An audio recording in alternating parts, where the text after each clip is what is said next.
about the careers in design industry. We are here today to give a complete exposure to students on the careers in B design with the specializations in product design as well as user experience design. So warm welcome to all of you.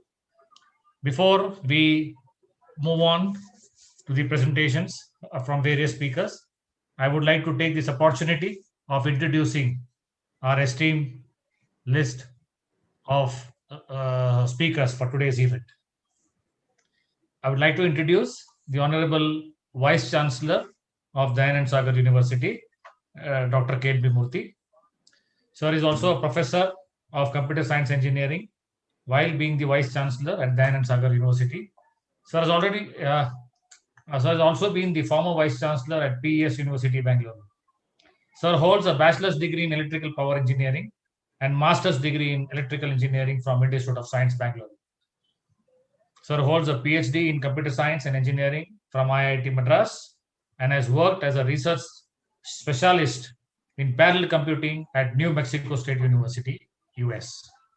Sir is currently a member of Karnataka State Higher Education Council and also the academic senate member of IIT Triple IT Dharwad.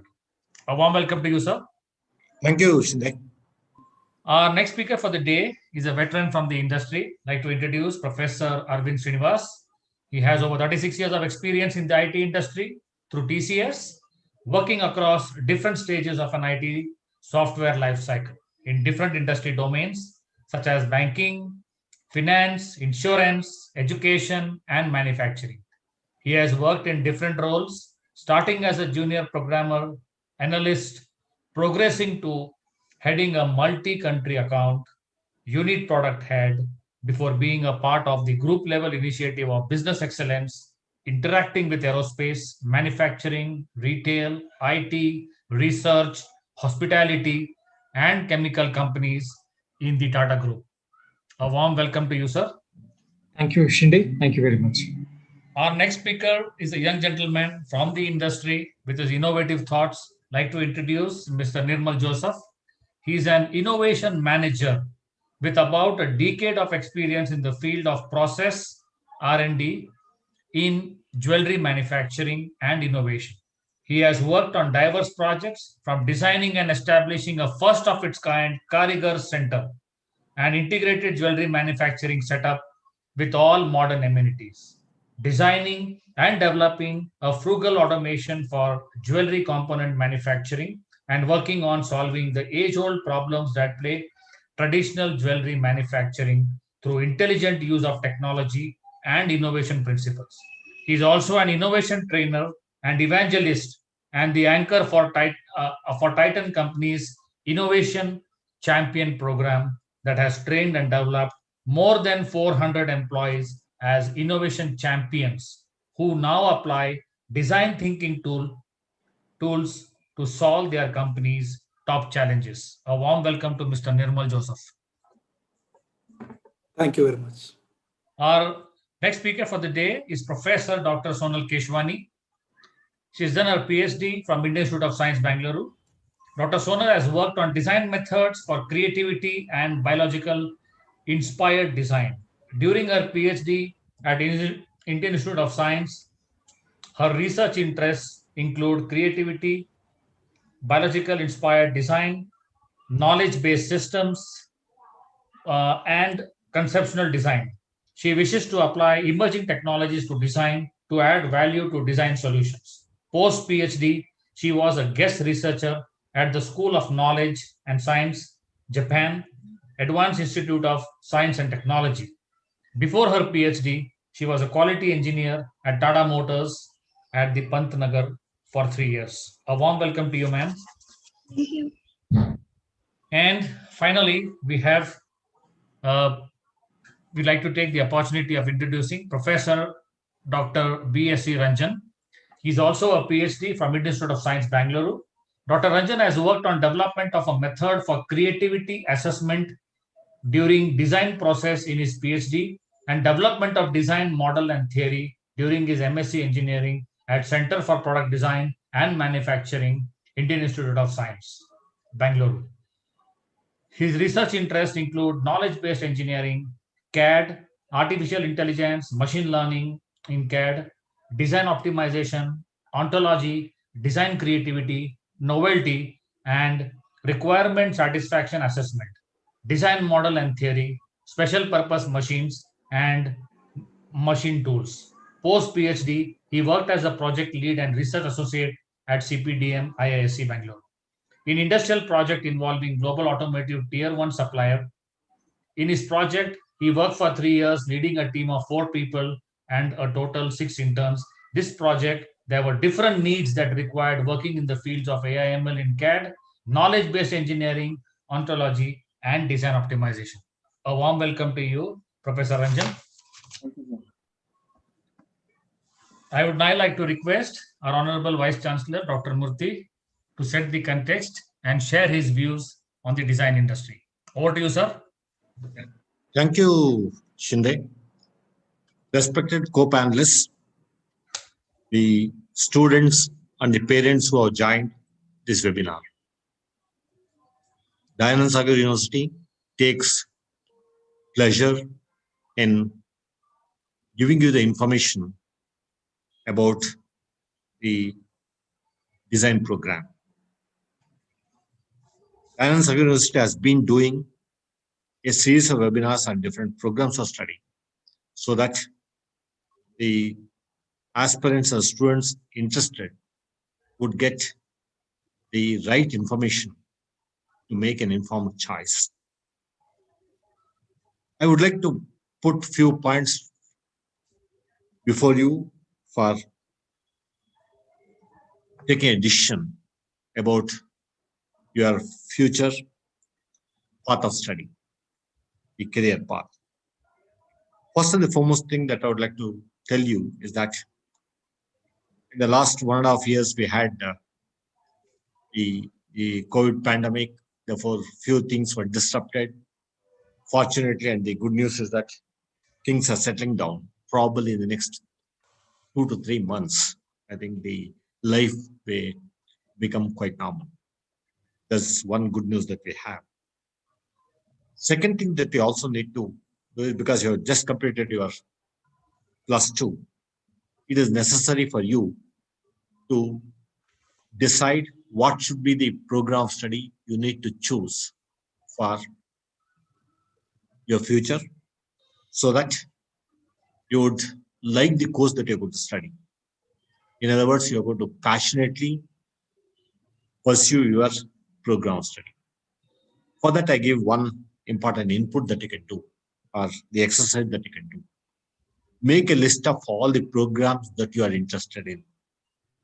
You get lots of programs, make a list, like B Design, BE in computer science, BE in electronics, maybe BBA, maybe the BA honors in journalism, etc. You make a list of all the things. Then, after having done that, make an assessment of your talent, a talent audit to be done. What you're good at, which program of study would suit you really well. That's the second exercise that you need to do. First is to make a list of all the programs that you and you have come across and your friends have told you, whatever. Put all the lists, then decide what will be the right course that you're ready for. In other words, make the talent, audit the talent.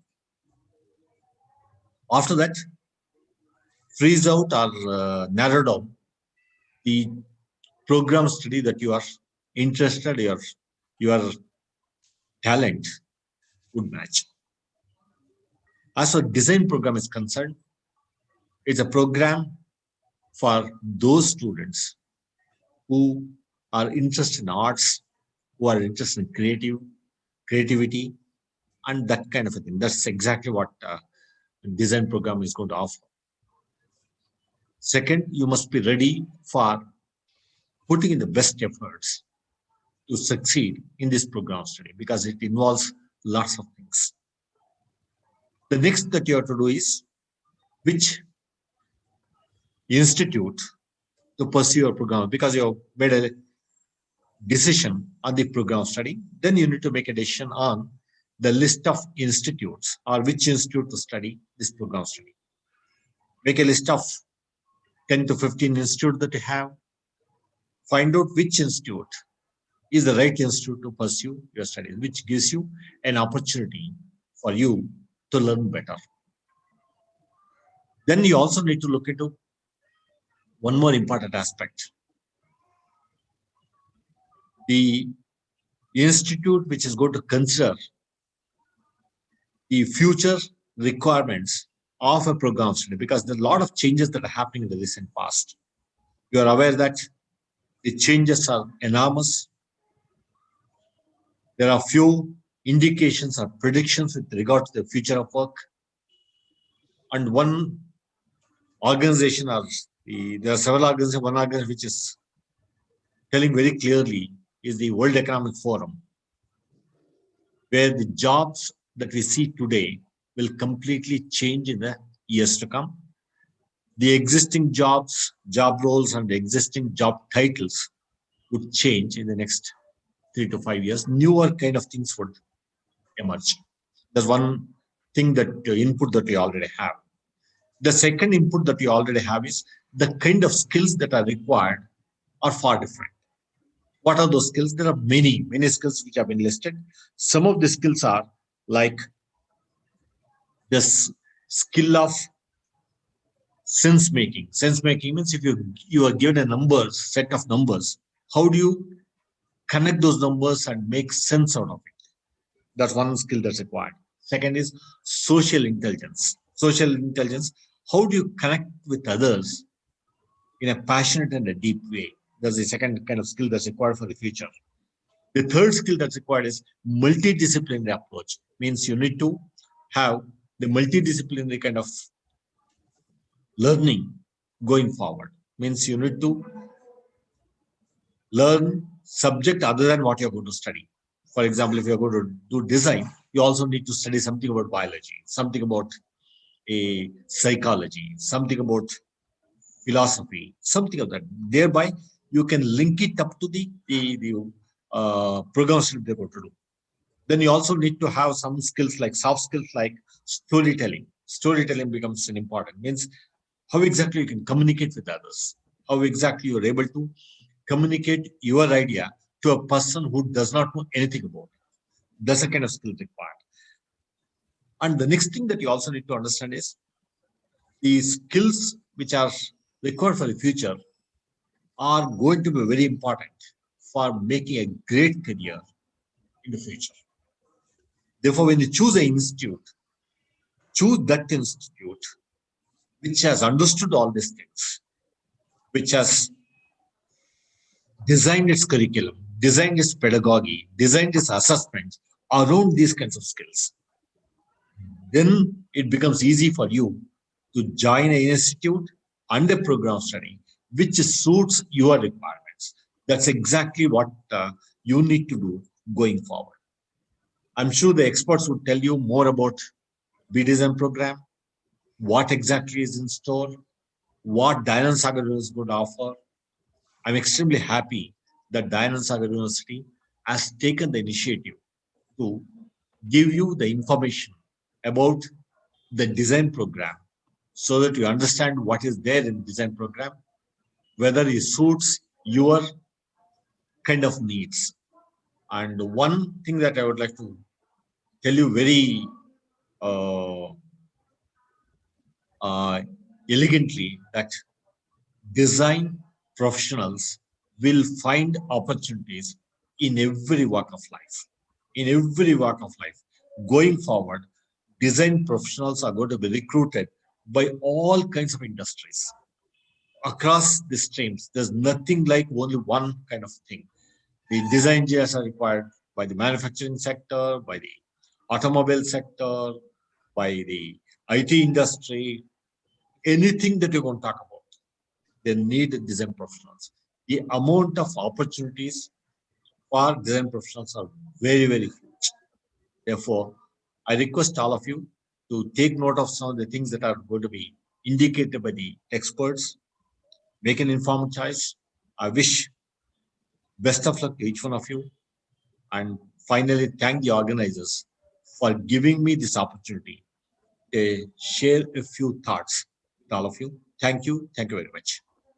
Thank you so much, sir. Always a pleasure to listen to you. We now move to the next speaker of the day and would like to invite Mr. Arvind Srinivas, and he would be touching upon the topic, why design? Over to you, sir. Thank you.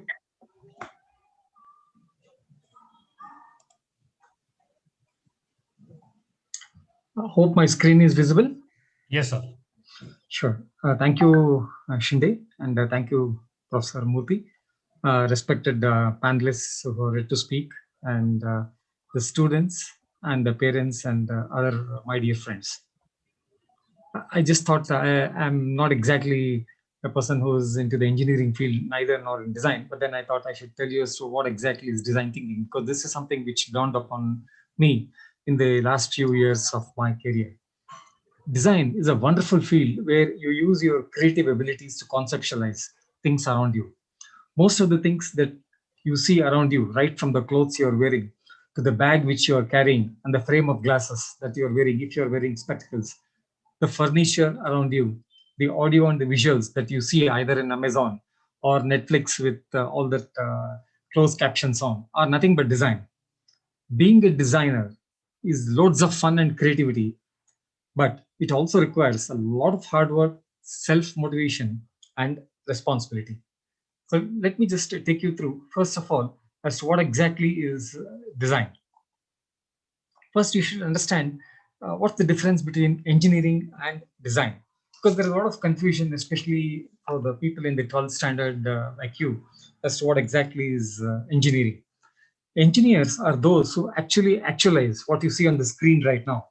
They take the concepts and implement them, and this involves actually building and rendering them in physical reality.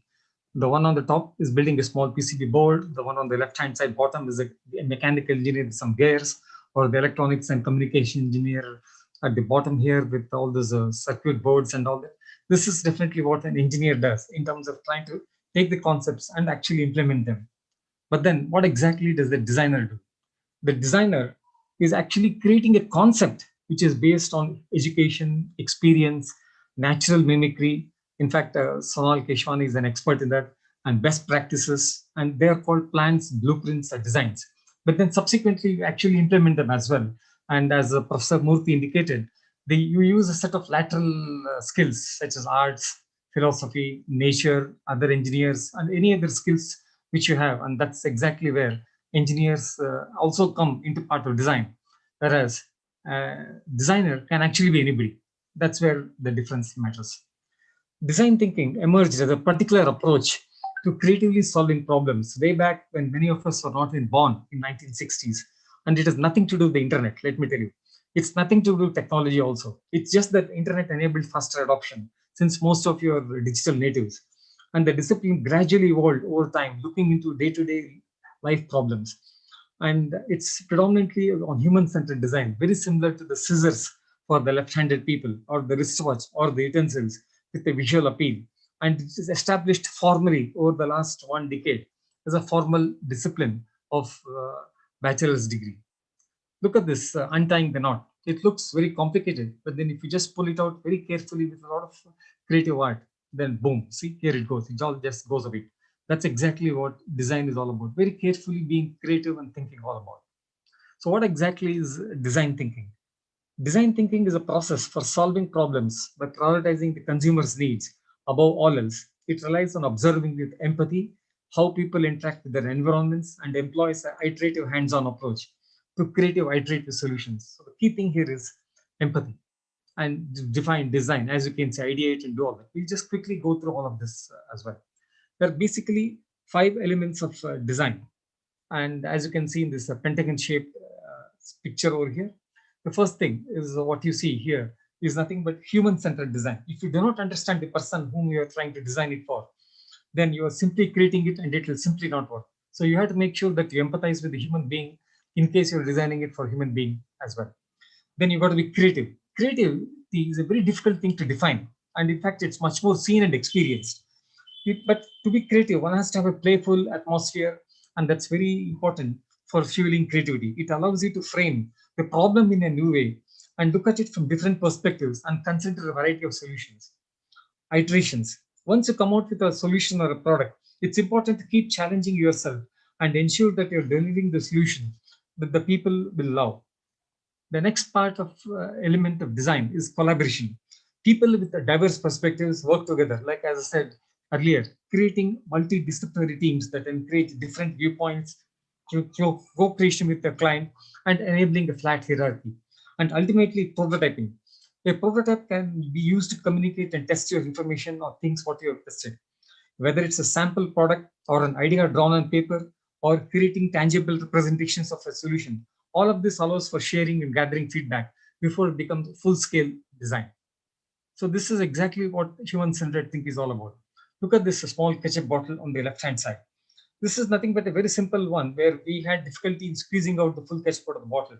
But then look at the right hand side of the picture, which is actually designing an inverted standing bottle. This is nothing but design. Or let me tell you, for some of you who are car buffs, I still remember in the Tata Group when the Tata Group started with a car which was originally called Zika, Zica, in 2016. It was supposed to be a zippy car, a zippy plus car. That's the way it was originally designed. And it is, in fact, even now. But then, unfortunately, there was a virus with the same name called Zika in 2016. And then they dropped the name, and now it's very popularly known as the car Tiago. Tiago, or as you know, in the Tata car, Tata Motors. I'm sure Sonal would probably remember this as well. Look at this other example of human-centered design. A normal package on the left-hand side, which cannot be used. It makes noise while opening the packet.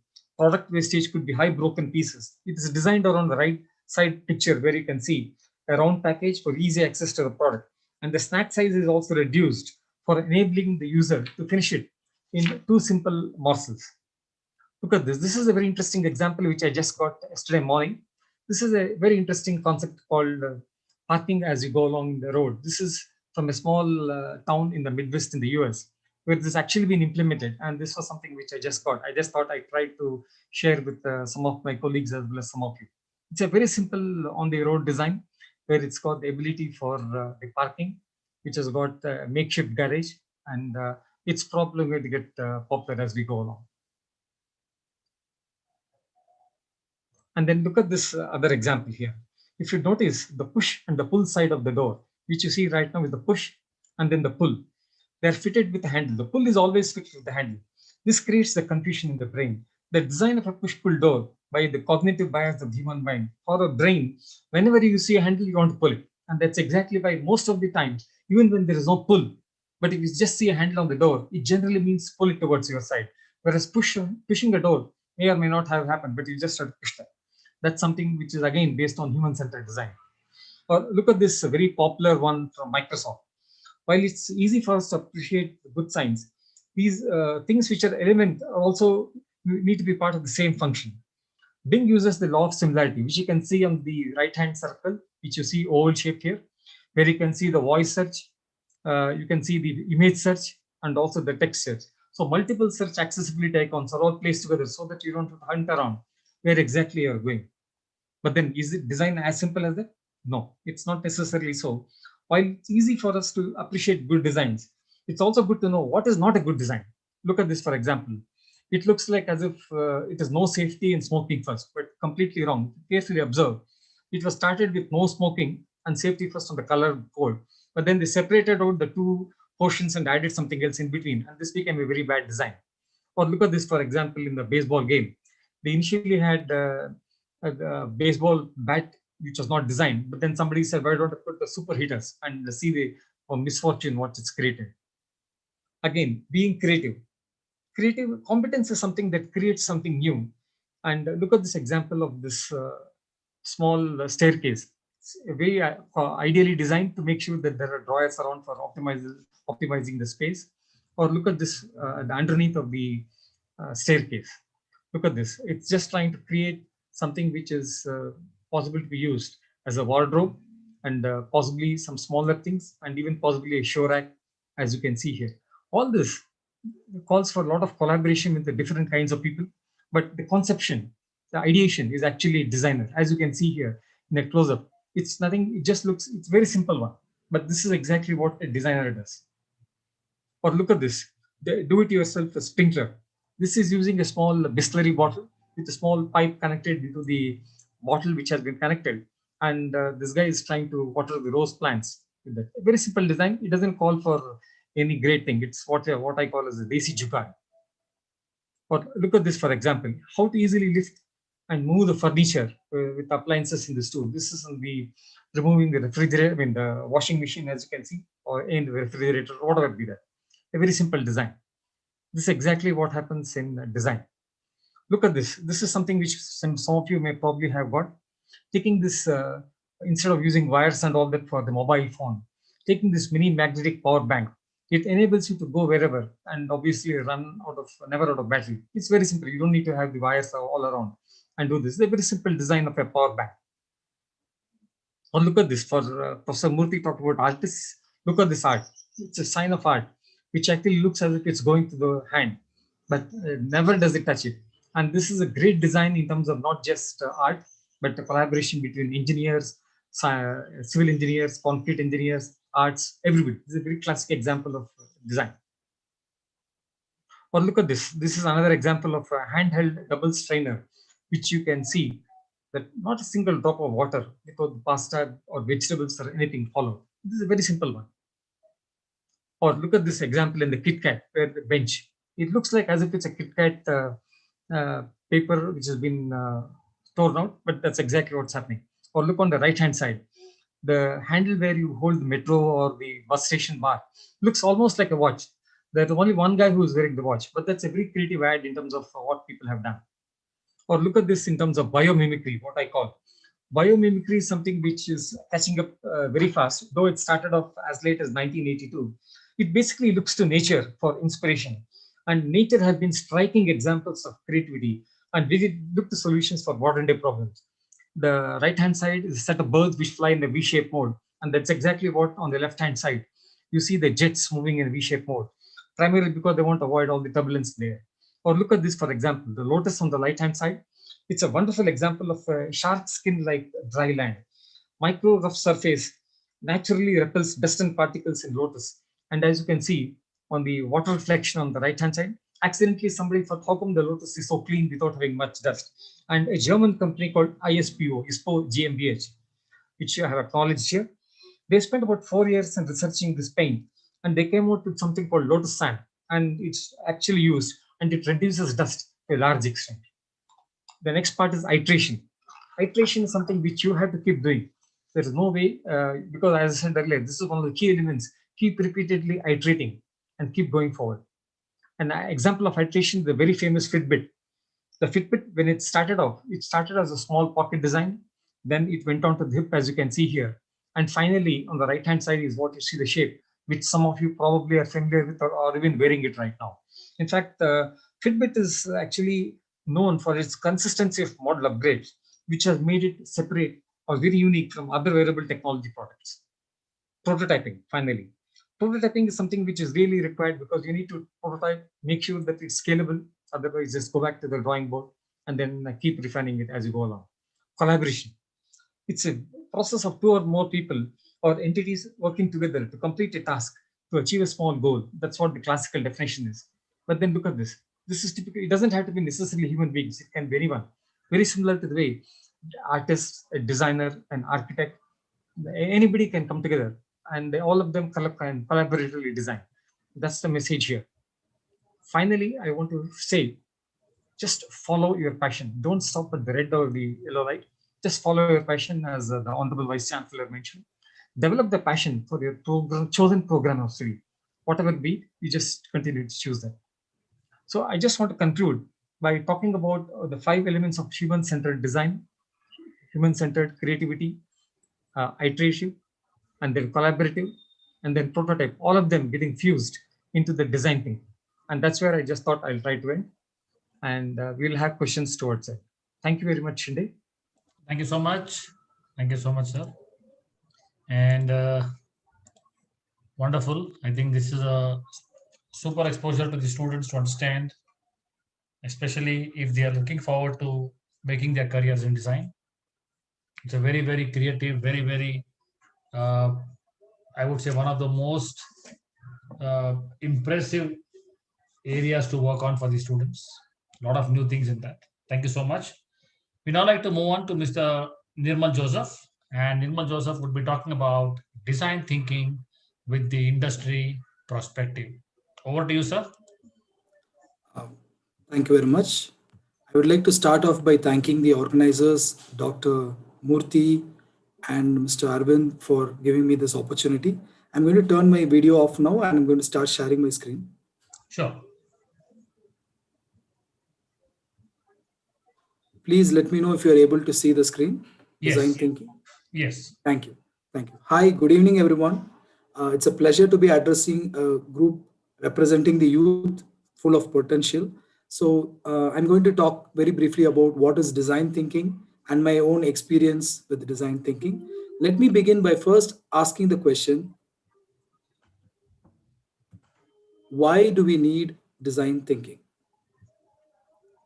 Design thinking is required to understand our customers well, to address the right problem and create a major impact, to generate out of the box ideas as individuals and in teams, to develop solutions in a smart way, and ultimately, design thinking is required to design novel solutions that are desirable and useful for our customers. Sounds pretty interesting, right? So, what is this design thinking exactly? Let me borrow the definition from Tim Brown, who is the head of IDEO. This is one of the top design firms in the world. They use design thinking principles to come out with revolutionary products across categories, such as Apple's first computer mouse in 1980 and vertically stackable farm units to grow vegetables. They can innovate in any industry, they can design products for anybody. So, what do they say? Design thinking is a human centered approach to innovation that draws from the designer's toolkit to integrate the needs of people, the possibilities of technology, and the requirements for business success. So, if you look at it, it is at the confluence of the customer's needs, which is desirability, the technology is available to make it happen, which is feasibility, and the business requirements, right, which is the viability of the organization or the firm you're going to work for at the end of this degree, that you'll find innovation. This is ingrained into the design thinking model. So let me explain this with a very simple example. Okay. So you see, this is a water bottle, and this particular design has come out from IKEA. IKEA is one of the most innovative firms in the world, right? So how would you design a water bottle? What are the questions that you need to ask first before you design something? First, who is my customer? Who am I designing this for? What does my customer need? How can I manufacture or service it? At what cost? How do I profit? At what price can I sell it? How does my customer benefit? So these are all some of the questions that I need to answer so that I can get out a creative design that is desirable to the customer, that can be still made using the available technology, and which can turn a profit for my company. This is something a designer is taught to think like. So how to do design thinking? Design thinking is a process to innovate which has the following broad stages. First, we have discovery, which is the stage in which we gather information on problem or the customer, the real needs. Then we have the challenge definition. In this stage, we identify the real problem or the needs of the customer. Next, moving on, we have the ideation stage in which we generate novel ideas. Further to this, we have the conceptualization stage where we combine ideas to concepts that address the problem in total. These are your theoretical solutions. Moving on to prototyping, you develop virtual or physical models of the concepts to test the feasibility, desirability, and viability. Moving on, so you would be testing them not in only in a lab, but you'll be testing them with the users. But this is not the end of it. This process of design thinking is not a linear process. You are allowed to go back to an earlier stage, such as going back from conceptualization to discovery or testing to gather more ideas, or you might go back from ideation to discover more about your customer.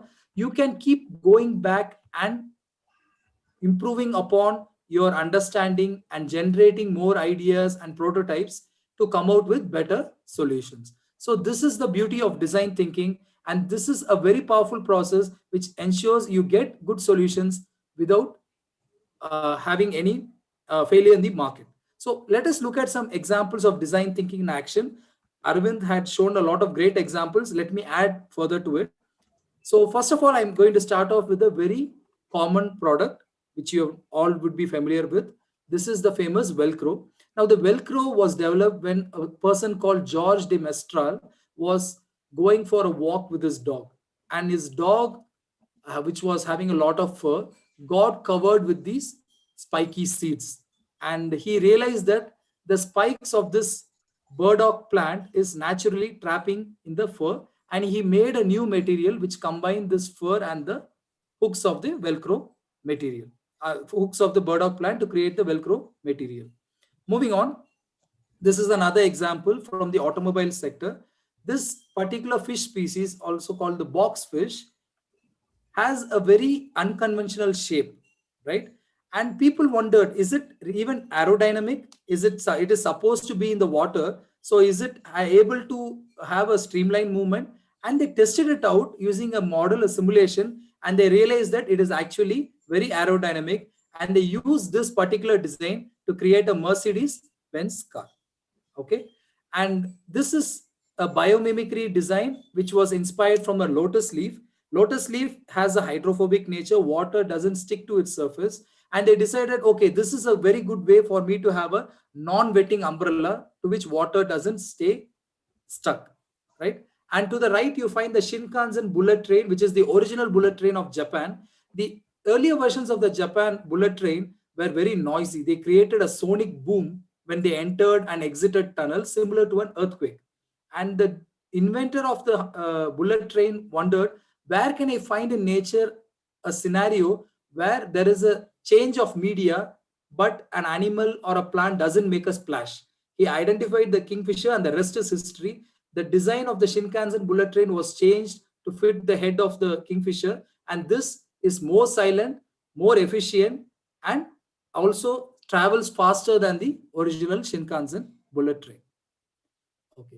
Moving on, let's look at another tool called Scamper. Now, Scamper is an acronym, and this tool has 7 letters. Each letter stands for a certain approach. S stands for substitute, C stands for combine. So what can I substitute? Perhaps like BMW, I can substitute a material. Here they substituted steel with carbon fiber, and they achieved a lighter car which could travel faster, and there was fuel savings as well. In C for combine, we can combine 2 or 3 discrete products. Now a band-aid is a combination of a bandage, of a medicine, and cotton, all put together in a very user-friendly package. Similarly, this design that you see on the right bottom is that of combination of a spatula and a pizza scissors, so that you can pick up a slice in one swift movement. Moving on, here you see adapt. Adapt basically refers to taking an inspiration from a different field and applying it to your requirement. In this particular stadium called the Gelredome in Netherlands, they had a very significant technical challenge. They wanted to design a covered stadium, but at the same time, they wanted to maintain a natural turf which requires sunlight to grow well. So how did they manage it? They took the inspiration of a matchbox. In a matchbox, you can pull out the tray of matchsticks outside the matchbox and you can push it back in. Similarly, they went ahead and they designed a way for them to pull out the entire turf in the stadium outside. You can see it in this image, and it gets pushed into the stadium whenever a match is about to happen. Pretty cool, right? So that is how adapt thinking helped this group of designers. And coming to modify, modify talks about maximizing or minimizing things to reap benefits. The Scotch tape is basically a example for maximizing. They have maximized the adhesive area of the tape, so they achieved adhesives on both sides. Moving on to P is for put to other use, and IKEA again has proven how to do it. They have converted their regular carton box of furniture into a carton furniture which you can cut and reassemble to make for any lightweight applications. Moving on to E for eliminate, looking at how to eliminate useless things, right? So we have, or undesirable things. In the left, we have a bladeless plant called the Dyson impeller. And on the right, we have a towerless windmill, which uses a balloon instead. And moving on to rearrange, now this talks about how we can rearrange the parts of the process or the product to achieve a better result. So we have the upside down opening umbrella. Now this umbrella is user friendly, so you don't get wet while opening or closing it. And to the right, you find two images using bamboo, reused wood, and dried gas. A group of volunteers from India actually built a dismantleable school. So the background is that there is these schools are constructed on slum grounds, right? They are illegal lands, and at any point of time, the government can rush in and demolish a ordinary school building if it is illegal. So they decided these kids need education. At the same time, I cannot go with a permanent building. Let's make an innovative design. And this design has done India proud. It has won the British Beasley Design Awards of the Year in the year 2020.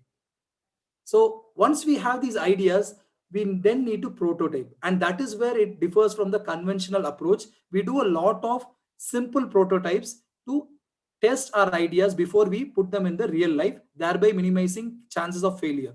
Prototypes can be dummies. For example, in a CPR process, a person would be trained to do CPR on a dummy, not on a real person who is struggling for his life, right? So that is an example of a prototype.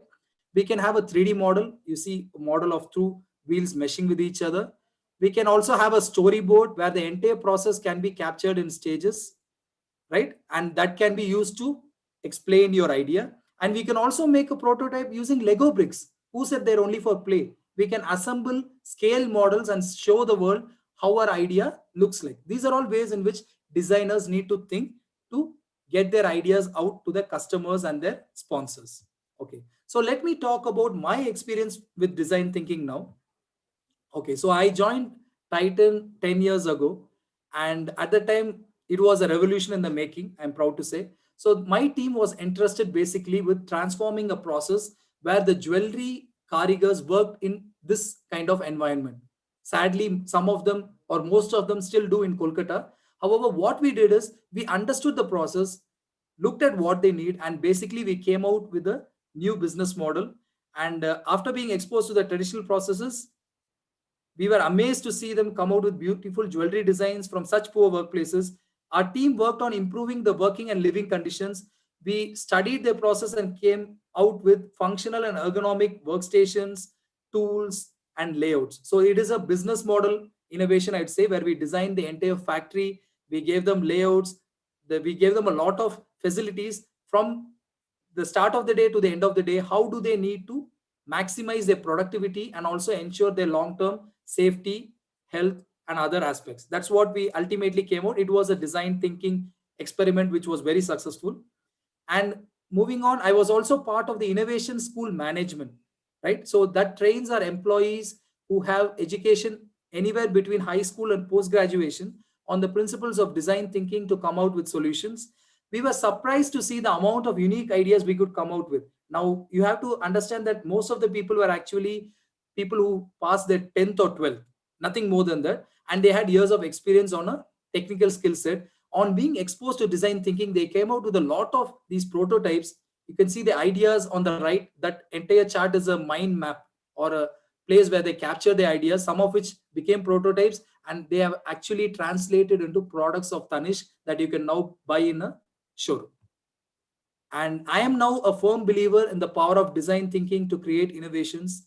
And this program that I'm running, called the Innovation Champion Program, my team trains any willing participant, regardless of experience or qualification at Titan, in the design thinking approach. We have so far trained over 400 employees at Titan in the past 4 years. They are taken through 26 design thinking tools. I only touched upon 3 tools in this presentation. And they are taught over 2 to 3 months only, and they are supported by us while executing the projects. Now, my point is, if these people could achieve so much, imagine what you can achieve if you are taken through an intensive design course, right? So wishing you all transformative results in your academic and later in your professional career. Wishing you all the very best. Thank you for the opportunity. Thank you so much, Nirmal. Always a pleasure to see your experience, and when it is shared among the aspiring students, it definitely gives them a lot of knowledge. It gives them a lot of thought process to see how design is changing the way people are thinking. Thank you so much. Thank you. Thank you very much. Thank you. We would now like to move to the next speaker of the day, and we would like to invite Professor Sonal Keshwani, and she would be talking about the topic of the design program at Dayanand Sagar University, as well as the specializations on offer, the prerequisites, as well as the eligibility. As we said, anybody can design. Over to you, ma'am. Thank you, Mr. Shinde.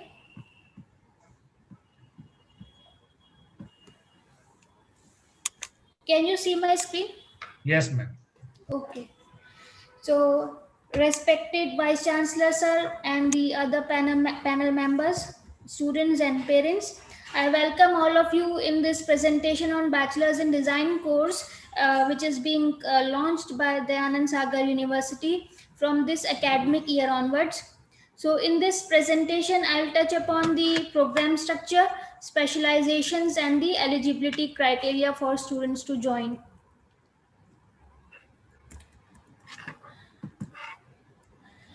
So the Department of Design at Dayanand Sagar University is offering a 4-year full-time bachelor's degree program in design.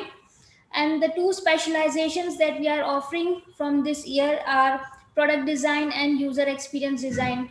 So basically these two specializations are the most competitive and most lucrative specializations, and therefore we have begin our program with these two specializations. So the program structure of both these specializations is like this. We'll be following semester pattern, and in the first year, basically the first 2 semesters, user experience design and product design students will study the common courses, and these courses will be related to the in areas in design as well as in science, psychology, liberal studies, like so. And in from the second year onwards, they'll move on to their respective specialized courses plus courses on design methodology. And students are expected to complete 22 to 24 credits per semester, and that means around like 5 to 7 courses per semester in the first 4 semesters. And it is to be noted here that each course has one micro project which is mandatory and which carries huge weight. Plus there will be one mini project in each semester. In from 5th semester onwards, like 5th and 6th semester, there'll be a bunch of elective courses, and from those students can take their courses based on their interest. So approximately 6 to 7 elective courses students can take in both these semesters, and some will be the mandatory courses. And the other projects criteria remains the same, that is one mini project and micro projects per course. Now by the time student finishes the 3rd year, she has done enough number of projects to build her portfolio. So when she is entering into her final year, the portfolio is already enriched, and then she sits for placements. So in 7th and 8th semester, the credit requirement has been reduced, so it varies between 18 to 48 to 14 credits, and the major thrust is upon the major project. So this major project spans across 1 year, which is both 7th and 8th semester, and students who qualify certain thresholds, so the faculty can assist those students in patenting those projects. Apart from that, between the 5th and 7th semester and some portion of the 7th semester, students can take it is mandatory for students to take up industry internship or internship in research labs at foreign universities. So the salient features of this program are basically students are expected to complete 160 credits minimum, and then the method of evaluation that we'll follow is continuous evaluation. So what we mean by this is that instead of evaluating students at the end of the semester, it is we focus on on putting weight to all the assignments that are given, the class conduct, interaction in class, as well as the end term exam and the project. So collectively all the things carry weight, and then the performance is evaluated.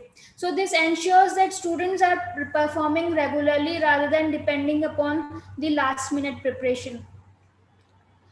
Then also it is mandatory for students to do the internship in industries or research labs in the third year, but we also encourage students, if they want to pursue internship in the second year also, given that Bangalore has a huge number of industries, software or manufacturing. Then we also have courses on research.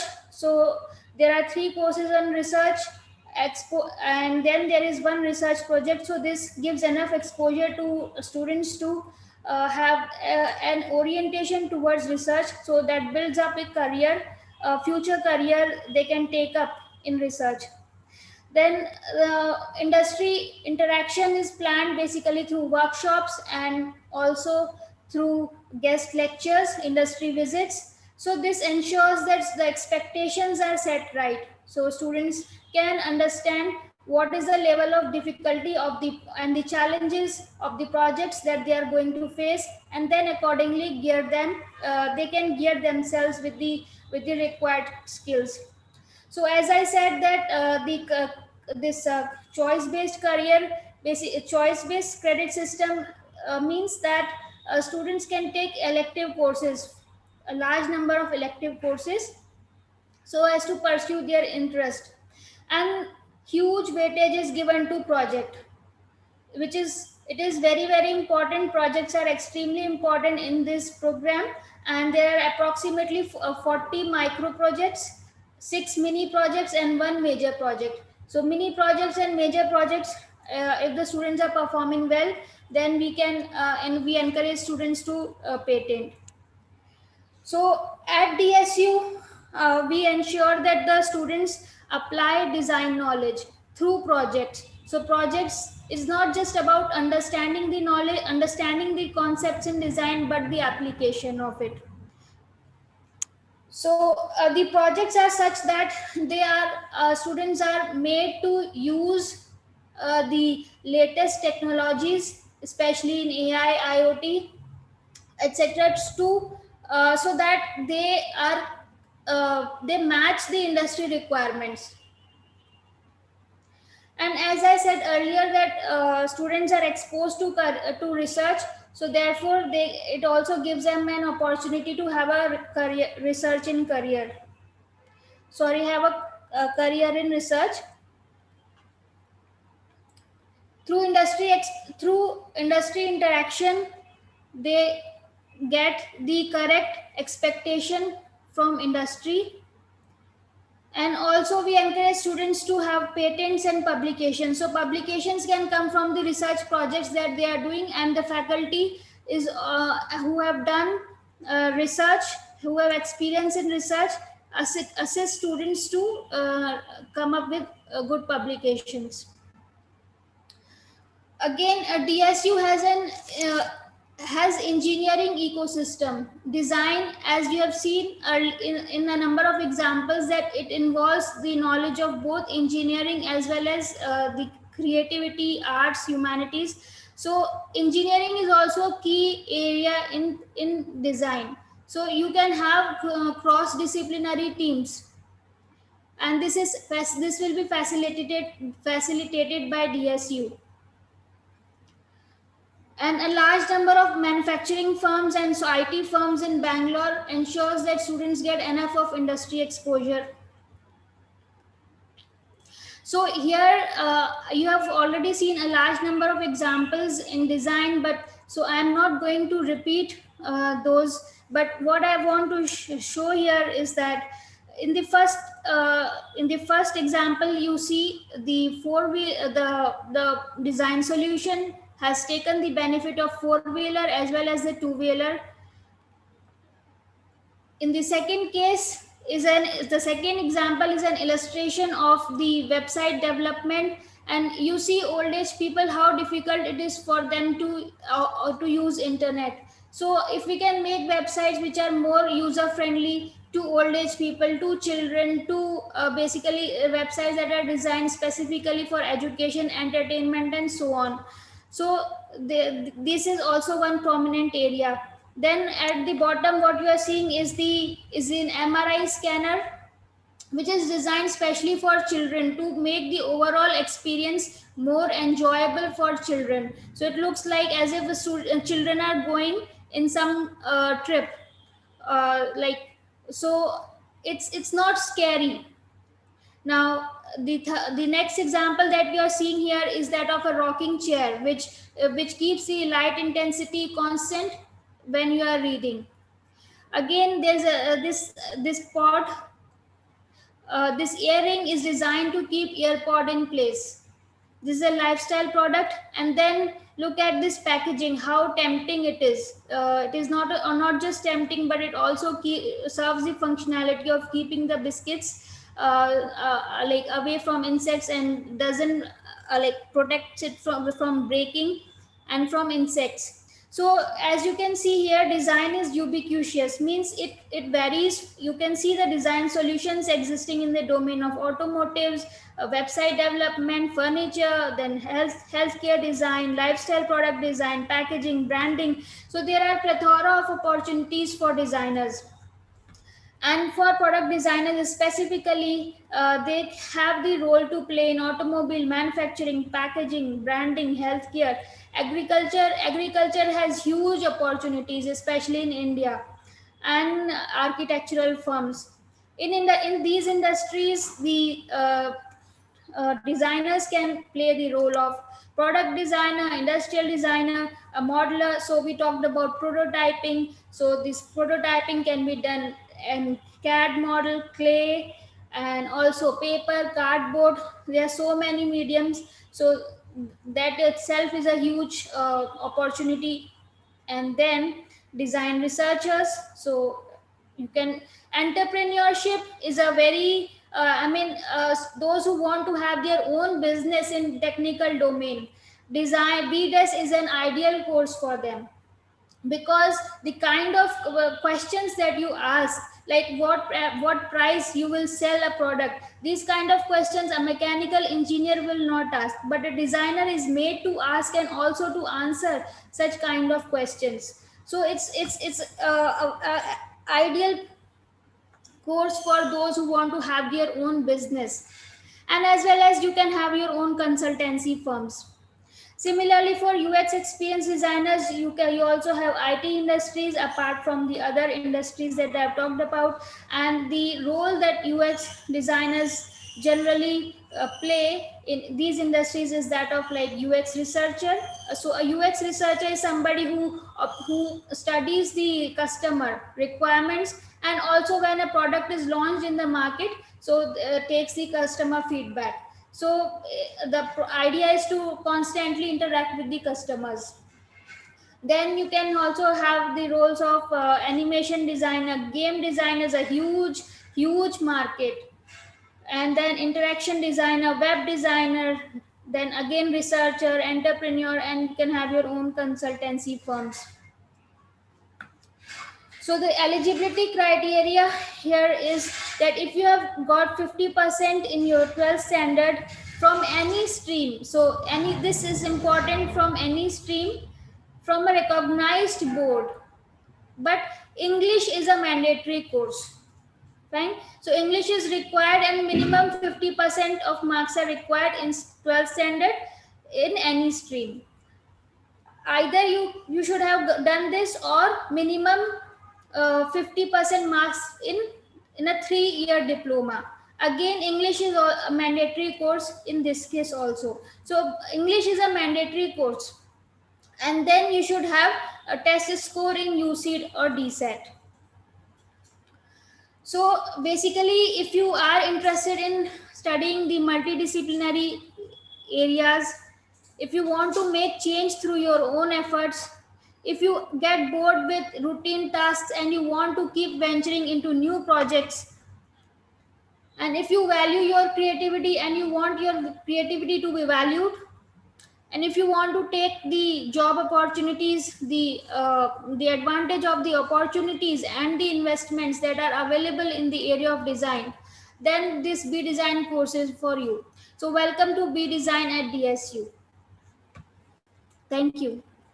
Thank you so much, ma'am.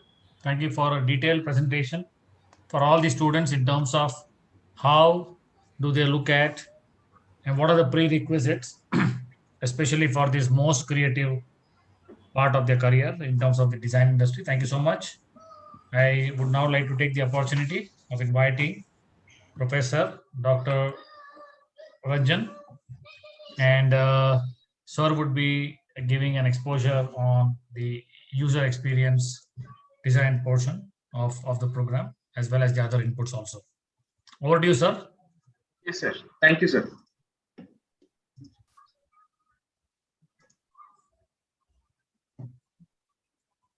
Is my screen visible, sir? Yes, sir. Yes, sir. So I'll be presenting on the user experience design, and slides are given by Mr. Anaska, who is executive director, senior director in the TCS company. So I will be talking on behalf of his experience. So I'll just give a brief on his bio, and then I'll start with that. Before I start, thank you to all panelists. Thank you, Professor Murthy, and thank you, Professor Shinde sir, and everyone. Thank you all the panelists.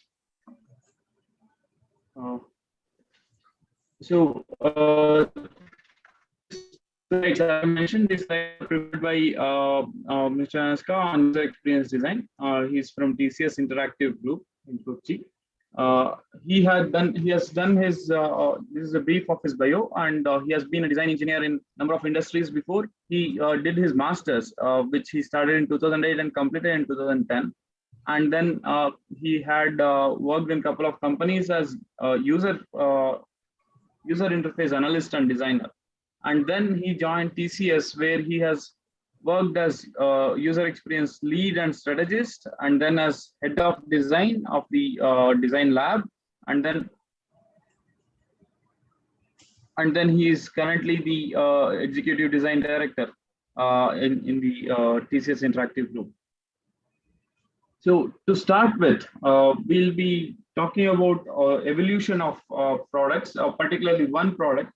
So to just give an example of user experience design and how it grew, and here we are talking about one single category of product, which is phones. So if you remember, initially in the past, it started as landlines with wires and old instruments with which you could only talk. You have to dial the number and you could only talk. There is no messaging, no other functionalities of the telephone. There were other instruments for that. But going forward, we had in 1990s, the mobile phones started.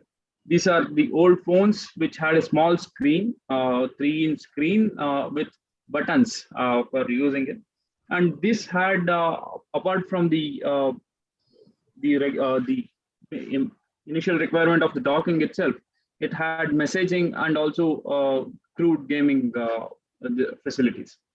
But recently, from 2005 onwards, we have seen smartphones in which, apart from the minimum functionalities of a telephone, that is to talk with people and also messaging as added by the mobile phones, we now have a plethora of applications that is run on the smartphones itself. Now it has become so integrated with our life that we use smartphones for all kinds of activities. So now, apart from after this, now the smartphones, which we are carrying in our hands, mobile phones and smartphones which we are carrying in hands for using them, it has become, with the help of IoT and other facilities, other Wi-Fi facilities, you have smart wearables. Now you can link your phones and you can with your smart watches or other wearable devices, and you can just use those devices on the go. So what would be so as you can see, the growth, this particular category of product has grown a lot over the years. The next step, there is a group that is working in Tesla. There is a group that is working on integrating these devices into the thought process of the humans itself. That is, you think to do some activities, and it will be possible to do it. So basically, if you're watching TV and you want to switch to a particular channel, you just think it instead of pressing a button or using smartphone or remote or something else, and you think it, and the channel changes. So this kind of research is happening in some of the groups. So this is one example of how it can go. It can go in multiple different ways. So basically, this has led to the evolution of experience in itself. So initially, in which you only used to talk using phones, it became talking and messaging, and also on the move, and then you are connected using smartphones, and then it is embedded. That is, you are wearing it on your person all the time. So analog to digital to connected to embedded. So the next step, it can be this, in which by the thought process itself, you can change the channels and so on, or some other, it can go in another direction. To give another example of this, of the experience evolution is example of the space shuttle itself. If you take the example of Apollo 11, this is a photograph that is taken from one of the websites here. So if you see at the insert of this Apollo 11 space shuttle that was manufactured in 1969, you can see that there are a lot of mechanical devices, levers, dials, and so on, to control the space shuttle itself. But if you go recently in 1985, by which time there were already cathode ray tube or TVs made of cathode ray tubes, this particular control, space shuttle control, changed into this. You can see that there are a lot of CRT monitors and electromechanical devices that were used for the control of the space shuttle. But if you take an example of a recent SpaceX Crew Dragon, which is manufactured recently, this has been converted into a smart. The controls is based on smart screens along with touch functionalities, and it does a lot more tasks than the other two devices with a very in a compact space. So this is how the experience has evolved. Design of experience has evolved over the years. And one of the groups by Niels Norman, there's a website that is given here. Again, that will be shared in the resource list also. So they say the number of UX professionals that would be required in the world, and they prepared this plot. You can see that it has on the y-axis there is number of UX professionals, on the x-axis there is years. In 1950 there were very limited number of people, and now in 2020 there is 100,000 of people that is there that are there in user experience who are doing user experience design. And another point to be noted is this is the y-axis is a logarithmic scale. If you look at this in a linear scale, you can see the number of opportunities, how it explodes and goes in an exponential way. So in 2020, we are still under 5 to 10 million, and by 2030, 2040, it is predicted that it will go to 100 million. Requirement of 100 million.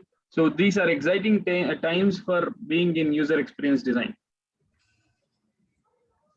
So now we move on to where user experience design would be required, and give an example of it. User experience design, you would need, it would be required in design of all kinds of products. To take a simple example, the juice that is delivered in a juice shop. So basically, if you go to a juice shop and ask for juice, you would be given juice in a container that would look like this, basically a glass, and there would be different kinds of juice, lemon juice, watermelon, apple, and so on. And then you would have a straw, and you would be given this juice in a particular environment, and in that environment, it can be open, it can be closed, it can be air conditioned, and so on. So, and also there would be light, there would be natural light, or you can design the light of the place in which you are delivering this juice, so that it sets an experience to the user who takes this. And to come back to this basic of the product itself, the interface between the glass and the user itself is by this straw, which is a plastic straw, and through which one can drink the juice. So you can design the interaction with the user in a number of ways. One, the basic requirement itself needs to be ensured that it is satisfied, and apart from that, you can add more benefits by designing the environment in which this is being used by the user. So the experience of a user. So what is user experience? The experience of a user when he or she uses a product or consumes a service. And what is UX design doing? It is planning to tweak an object or space or environment so that the experience of the user becomes positive when the user interacts with these objects or with these products. So if you take the example of juice itself, there are a number of different ways in which it can be delivered. One, in the glass containers itself. Another, you can design bottles of different shapes and sizes. And then you can design pouches, different kinds of pouches. You can have already seen this in shops. So there is number of ways in which you can design this and make the experience positive for the user who tries to purchase a particular object or use a particular object. Another example is the smartphone itself. If you take any smartphone, so we can use the smartphone for a number of things. So today itself, I used it for the alarm itself, and then to watch time, to watch news, to check my email, to purchase a product, to check what is my savings in the bank account, and so on. So in UX design, you design each of these interfaces that can be used by design by a user. And again, the very important part here is in UX design is to convert the experience of the user into positive experience. Make it better. Make it better for the user. Another important thing when it comes to UX design is how you are delivering it. So if you are delivering it in a smartphone which has a touch screen, you have to design in a different way, because the interaction between the user and the object is through through fingers. But if you have to design it for a laptop where the screen is not a touch screen and you are interacting with the laptop using keyboards or touchpads or mouse, then how this website or the application needs to be designed would be different. So you need to keep that take that into account as well. So this list that is given, this is the domain in which user experience design can be used. It is used in communications, media and technology, travel, transportation, hospitality, consumer goods and distribution, banking and financial services, energy resources, life sciences, and healthcare. Healthcare is increasing again these days. Manufacturing, insurance, high tech, retail, and so on. So this list is just from experience of Mr. Anaska, who works in TCS, and TCS is working in this domain. So you can imagine, if you take into account a number of other industries in which user experience design would be happening, the list would be even more.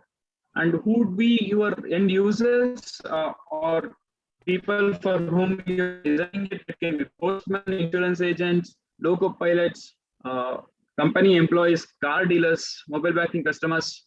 The list is large. We'll do this.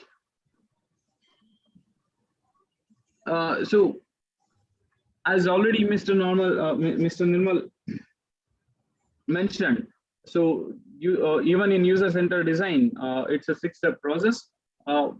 The important phase, this 6-step process is converted into 3 important phases, that is understand, explore, and materialize. And the surface under this is empathize, define, prototype, test, and implement.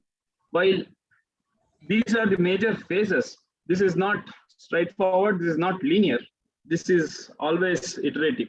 You will have to do this step once and then go back, redo it until until the product becomes better and more useful to the final user, to the end user.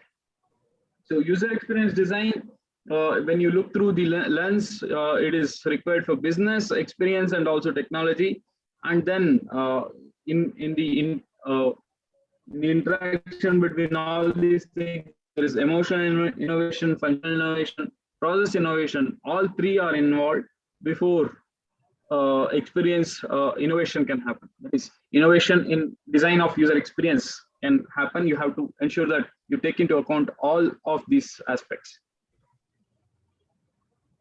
And for carrying out user experience design, design thinking is one of the very important tools that is required. And design thinking is a human-centered approach to innovation that draws from the designer's toolkit to integrate the needs of people, the possibility of technology, and the requirements of business success.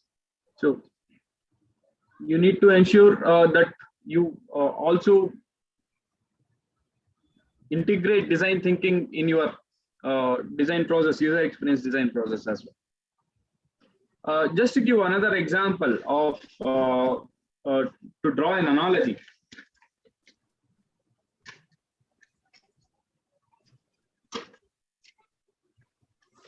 So let's take into example the marriage process itself. Assume or imagine that there are a couple of people who are not known to each other. A girl or a boy, they start looking to get married. So the initial step that they do is go through matrimonials, either in news, ads, or matrimonial applications, websites, etc. And then once they find suitable matches, they do a lot of information exchange between them. They do all kinds of other processes before taking a final decision. So this is done by with the help of family, parents, relatives, etc.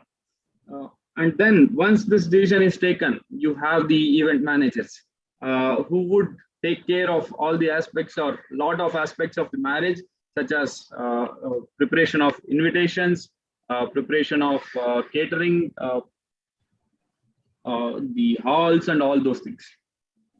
And once all this is designed and planned, someone needs to execute, and even during the execution, there is design of it, such as to take for an example, the decoration of the stage itself and how the stage has to look, what is the color combination of this of the stage, and so on.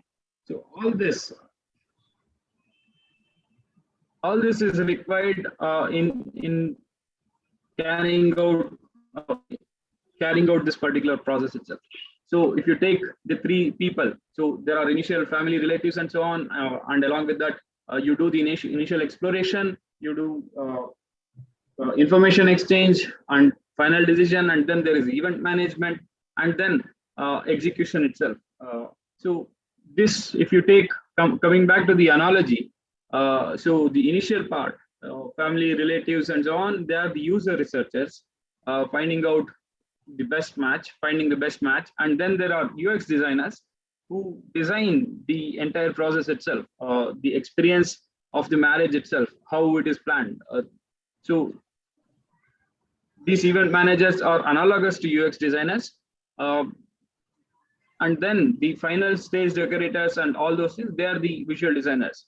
So coming to what are the tasks and what would be the end outputs of these people, user experience design. So if you take the user researchers would be working on these things. So finding the story, if you take any user, the story of the user, what are the goals of the users, what are the wants, what are the needs, what is the fears, all these things, and deliver the experience map for the user itself. And in the experience map, you will have timeline, process map, that is user journey map. So if you look at this, touch point, office, car, walk-in, all these things. So you do the experience map. That is the work of the user researchers. And coming to the user experience designer, so you work on the information architecture and deliver the information architecture along with the front-end interfaces for the end users in the form of wireframes and other things. And then the visual designers, they take this wireframes and then start prototyping it. So if you take the example, if you take the example of a particular app, Zoom itself, create the event, add the users, invite the users, and so on.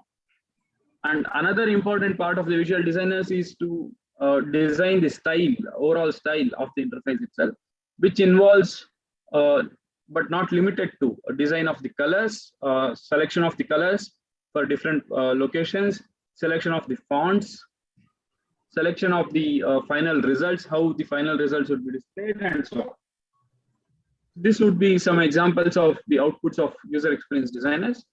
And some of the design tools that would be used is one of the popular. This one is Adobe Creative Cloud, which has this Adobe XD, Photoshop, Illustrator, Dreamweaver, After Effects, Animate. This is being used in TCS itself. But apart from this, there are also other design tools such as CorelDRAW and so on, which can be used to carry out the to do the design, user experience design part. So just to come to the final slides of the presentation. So basically, anyone can design. Anyone can design with one need to have the right attitude, should have an inquisitive outlook, and should have deep empathy for humans. That is, deep empathy for people around us, and a holistic view and eye for the detail. You should, the overall plan, you should also have the eye for the detail, and you need to be creative. You need to have the confidence. You need to be a problem solver. You need to be good listener, because you need to listen to the user and then learn from their experience, and then convert that into story, and with which you start the user experience design process. This is the resources, different resources from which these slides were prepared. As I mentioned, the NN group, there is a YouTube channel. You can go and visit that, where they have explained about the requirements of the user experience design. So these are some of the books. Design for everyday things. These are important. These are very important books. So you can refer to this. And this is the contact of Mr. Anaska, who is the Executive Design Director. If you have any questions, you can also ask him. And then you can contact me as well, with this email ID. This is my contact detail. And questions, if you have any. Thank you. Thank you so much. Thank you so much, sir. Thank you, sir. Thank you. So students, this is it that we have in for today's webinar. We have much more to come in the forthcoming days.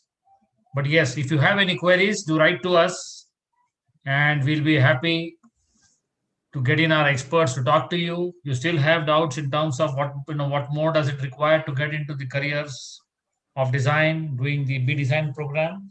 We will be happy to take the queries. If you're interested, please come in and fill in your applications at dsu.edu.in, and we have the admissions open, and the helpline numbers available at 46461800. Let me also tell you that the first test, the Dan and Sagar aptitude test for design, is going to be on 11th July. So all the candidates who are interested can fill in their applications mentioning the course of B design, and we will have our career experts talking to you and scheduling the examinations, which is going to be a home-based proctored test. So thank you so much, all the students. A big thanks to all the speakers and especially the organizers for this webinar from the DSU IT team, and all the admissions team who have been in touch with the prospective students to bring them on for this webinar. Thank you so much. Have a lovely evening ahead. Stay safe. Thank you. Thank you, sir. Thank you. Thank you.